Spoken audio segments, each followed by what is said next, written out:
Welcome to Telangana వెలుగు. నేను మీ రాజు. రేవంత్ రెడ్డి గారు ఒక్కొక్కసారి నిర్ణయాలు తీసుకుంటారు. అవి అందరి అభిప్రాయాలు తీసుకొని అంటే అధికారులది కావచ్చు, తర్వాత సహచార మంత్రులది కావచ్చు, ఎమ్మెల్యేలది కావచ్చు, అందరివి తీసుకొని చెప్తాడా? లేకపోతే ఒక్కొక్కసారి సడన్‌గా చెప్పేస్తాడా గానీ, కొన్ని విషయాలు బావుంటాయి. కొన్ని నిర్ణయాలు ఇప్పుడు సన్నబియ్యం లాంటి పథకం ఉంది. చాలా వరకి పేదలు ఆనందం వ్యక్తం చేస్తున్నారు. చాలా వరకు ఈరోజు తింటున్నారు. అప్పట్లో అయితే బ్లాక్ మార్కెట్‌లో అమ్మేసేవాళ్ళు. ఇప్పుడైతే తింటున్నారు. తర్వాత అందరికి రేషన్ కార్డులు కావచ్చు, ఇట్లాంటి కొన్ని అద్భుతమైన నిర్ణయాలు తీసుకుంటారు. కొన్ని మరి మూసీ డెవలప్‌మెంట్ చేయాల్సిన బాధ్యత కూడా గవర్నమెంట్‌దుంది. అది కూడా చాలా మంచి నిర్ణయం అని చెప్పేసి కూడా చెప్పుకోవచ్చు.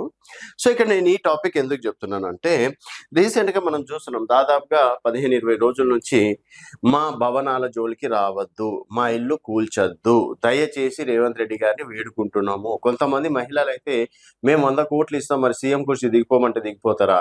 సో, ఈరోజు మేము ఎంతో కష్టపడి ₹1,00,00,000కో, 2,00,00,000కో తీసుకున్నటువంటి ఒక ఇల్లుని రేవంత్ రెడ్డి గారు మేము 6 కోట్లు ఇస్తాం, 5 కోట్లు ఇస్తాం, మీరు ఖాళీ చేసేయండి, మీ భవనాలు కూల్చేస్తామంటే ఏ విధంగా పాసిబుల్ అయితది?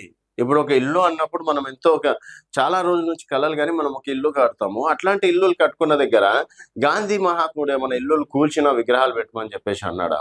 సరే, ఇక్కడ కొంతమంది టాపిక్ ఏం తీస్తున్నారు, మరి అట్లాంటప్పుడు సర్దార్ వల్లభాయ్ విగ్రహం కట్టలేడా నరేంద్ర మోడీ అంటే? సర్దార్ వల్లభాయ్ విగ్రహం కట్టిన ప్లేస్ ఎక్కడ? అక్కడ జనాలు ఎవ్వరు లేరు.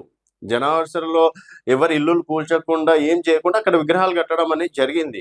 అంతేగాని జనాల ఇల్లులు కూల్చేసి సర్దార్ వల్లభాయ్ పటేల్ అంత పెద్ద విగ్రహం ఏం పెట్టలేడు అనుకుంటున్నాను ఎవరు నరేంద్ర మోదీ గారు. సో, ఇక్కడ మూసీ నది ఒడ్డున గాంధీ విగ్రహ ఏర్పాటుకు వ్యతిరేకించిన గాంధీ ముని మనుమడు తుషార్ గాంధీ ఏమన్నాడు ఆయన? గాంధీ విగ్రహం కోసం ఇళ్లను కూల్చేసి ప్రజలను ఇబ్బందులు పెట్టడం గాంధీ గారి సిద్ధాంతాలకు వ్యతిరేకం. గాంధీ గారి అహింస మార్గంలో మనకు స్వతంత్రం తెచ్చారు. మరి అదే విధంగా అహింసా మార్గంలో వెళ్ళొచ్చు కదా. సో, ఇక్కడ అంటే జనాలు లేని ప్రాంతంలో 5,000 కోట్ల 10,000 కోట్లతోటి గాంధీ విగ్రహం కట్టమనండి. దాంట్లో తప్పేముంది? సరే, ఈరోజు మనకు స్వతంత్రం తెచ్చిన జాతిపిత. సో, డెఫినెట్‌గా ఆయనని గౌరవించుకోవాల్సిన బాధ్యత అందరి మీద ఉంది.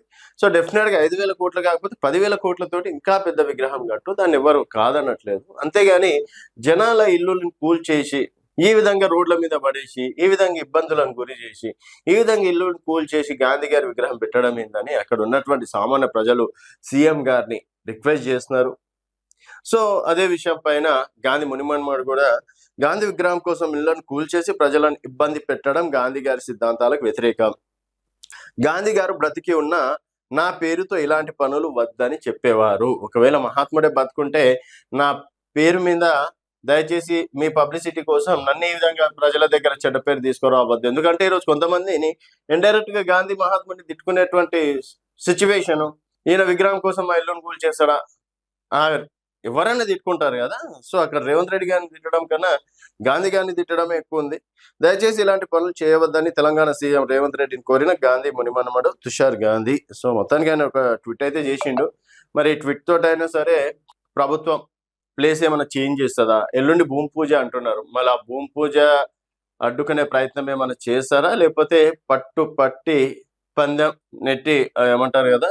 సో, ఆ విధంగా ఇల్లు కూల్చేసి గాంధీ విగ్రహం పక్క కడతాడా అనేది వేచి చూడాల్సిన విషయం. చూస్తూనే ఉండండి తెలంగాణ వెలుగు.